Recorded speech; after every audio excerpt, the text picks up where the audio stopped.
Muri yeZimbabwe awo yaunze mashoko otaurwa aiwana president wevanhu vaNelson Chamisa mashoko asiya asibudza vanhu vose. Muri yeZimbabwe takuona kuti Nelson Chamisa mai munhu asikakendengi, munhu ane nharo. Aiwa sarapinda mashoko ataura nokurudzira vo subscriber wolike wotina all the bell icon. Trambochera mabdetsa nokupa pano pa Z News Live. NACHAMISA anoyanyora achiti expect nothing new except until the old dies, and it's a painful process. The old must cease to exist for the new to kick in and subsist.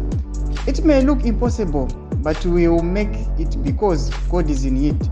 Have a blessed Friday. No mashoko akasiyanyugwa naVachamisa muzara nezuro vachiti aiwa mashoko atinyazoona kuti vanoshamisa munhu asikakendengi nezvipo kana nezvimatritiro avari kuitiwa nomatu vari kuti hanzi kunyange tichikuregai muripo toziva kuti muchazofa muchazobvapo tichazosara tiripo pamuri ipapo.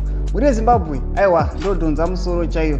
Nelson Chamisa unyatsokuratidza kuti hakendengi anyatsovagwadzisa. Tiudzei mafungiro enyu noti kudii pamusoro mashoko asi ataurwa naNelson Chamisa. Aiwa musangano subscriber kulike notina on the bell icon.